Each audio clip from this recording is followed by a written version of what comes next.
Ya, terima kasih.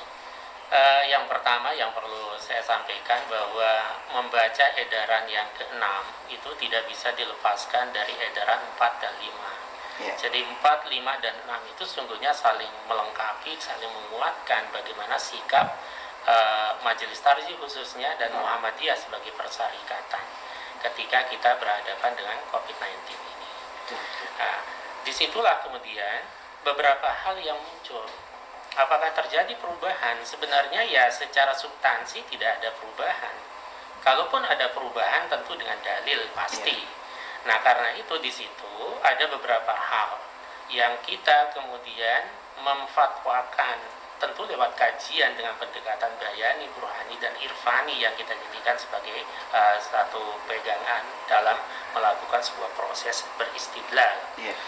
Antara lain misalnya ketika kita kaitkan dengan pelaksanaan sholat Idul Adha, tentu ada tataran idealitas. Idealnya pelaksanaan Idul Adha itu harus di lapangan yang terbuka, lapangan yang luas, dihadiri oleh masyarakat Muslim sebanyak mungkin. Bahkan dalam hadis Nabi Sallallahu Alaihi Wasallam disuruh Nabi memerintahkan untuk mengajak semua keluarga, sanak keluarga yang kecil, besar, perempuan, laki, bahkan yang sedang menstruasi pun diajak, dan mereka yang tidak punya jilbab dipinjamkan. Itu idealitasnya. Tetapi ketika kita berhadapan dengan situasi yang di situ ada dorornya, yang di situ ada masyakohnya, maka beragama itu tidak hanya dengan perasaan, tapi beragama itu harus dengan ilmu dan dalil. Karena agama kita disyariatkan itu lijalbil masalih, untuk merealisasikan kemaslahatan. Kalau dalam bahasa Al-Quran itu ya rahmatan lil alamin. Jadi satu maslahah yang bersifat universal. Nah, sehingga itu pun tidak bisa dilepaskan dari maqasidus syariah. Antara lain adalah hifzun nafas.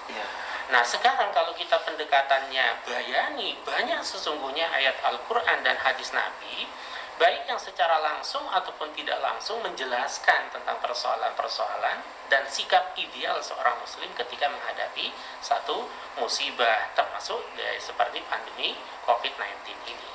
Nah, dari tataran idealitas itu beralih kemudian ada solusinya. Maka dalam edaran yang keenam itu kita memberikan ruang di situ. Kita memang tidak bisa melepaskan dari realitas masyarakat kita, kemudian negara Islam, negara Muslim yang begitu, khususnya Indonesia yang begitu luas misalnya, yang di situ juga ternyata secara wakili, secara kasus per kasus itu sangat berbeda. Sekalipun kita seringkali saya katakan Muhammadiyah termasuk Majelis Tarjih itu sebenarnya sangat menghindari penggunaan istilah zona hijau, merah, kuning itu.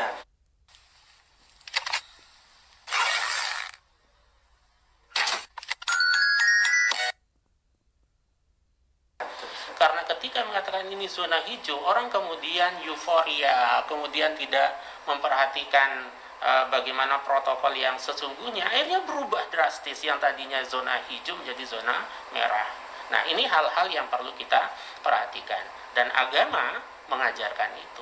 Lawala tulqu biaidikum ila tahlukah, misalnya jangan campakkan dirimu dalam kebinasaan. Itu satu ayat yang sangat futuristik, ayat yang sangat luas cakupannya. Nah, karena itulah usahakan dilaksanakan di rumah dengan keluarga inti. Nah, itu kan terkait juga dengan edaran sebelumnya. Kalaupun bisa, silakan di lapangan yang mungkin terbatas, yang bisa dikontrol oleh bisa dikontrol. Tetapi catatannya bahwa protokol itu harus tetap diperhatikan. Nah, ini memang terjadi bukan ritual atau ibadahnya itu yang dimodifikasi atau dirubah. Nah, kesalahannya kan di situ, memahami, wah ini kok merubah syariat. Nah, kan tidak seperti itu. Nah, termasuk kemudian ketika kita bicara tentang persoalan udhiyah kan, di situ di dalam edaran yang ke-6 itu disebutkan beberapa solusi. Ada skala prioritas. Kenapa? Karena realitas menunjukkan bahwa banyak sekali masyarakat kita yang secara langsung atau tidak langsung merasakan dampak dari COVID-19 Ya, ini, betul, Ustaz. baik itu dampak, terutama sekarang ini kan terasa dampak ekonominya ya, Ya, ekonomi rumah tangga, masyarakat secara lebih luas, bahkan negara pun juga terkena. ya, ya. Maka kalau kita cerdas memperhatikan persoalan ini, saya berani mengatakan sebenarnya Indonesia itu belum saatnya atau belum tepat untuk memberlakukan new normal. Ya. Maka di kalangan akademisi lebih sering menggunakan new reality, realitas baru, Ya. bukan normal kembali. Sebab salah satu tolak ukur untuk mengatakan new normal itu, pandemi ini sudah berhasil atau mampu diatasi. Ya. Kemudian grafik penurunannya itu secara konsisten telah terjadi seperti itu. Tapi ini kan fluktuatif. Masih fluktuatif itu. Bahkan saat ini beberapa hari kemarin itu Iya. meningkat. 1.400 Iya. mainnya Ya. sekarang. Artinya belum melandai ya, Ustaz, ya? Belum. Nah, karena itulah di sini para tokoh agama, kemudian organisasi keagamaan, tidak hanya tuntutan agama dan tuntutan moral sifatnya, tapi kewajiban untuk menjelaskan itu. Cuma penjelasannya lagi-lagi tidak bisa hanya pendekatan dalil saja. Ya. Nah, karena itu dalam berfatwa tidak hanya berinteraksi dengan dalil, apalagi dengan pemahaman yang harfiah, tetapi ahlinya fas'alu ahla dzikr. Ya. In kuntum la ta'lamun, ahlu dzikri terkait dengan pandemi ini ya para dokter, para ahli medis itu yang ditanya, karena paham betul tentang karakteristik penyebarannya. Bahkan ada orang yang terlihat terkesan sehat, Ternyata OTG. iya. Nah, ini kan hal-hal semacam ini. Maka spirit dalam agama kita salah satunya adalah sadduz zari'ah itu. Jadi langkah antisipasi terhadap kemungkinan dengan tolak ukur agama, ilmu dan lain sebagainya. Nah, kemudian kita memfatwakan, mensosialisasikan terkait dengan bagaimana melaksanakan agama itu sesuai dengan maqasidus syariahnya juga. Ya, ya. Bahkan para ulama kan sering mengatakan bahwa secara hierarki bukan hifzuddin sesungguhnya, tetapi hifzun nafas. Ya. Karena ketika orang tidak bisa hifzun nafas, dia tidak bisa hifzuddin, tidak bisa melaksanakan kewajiban agamanya.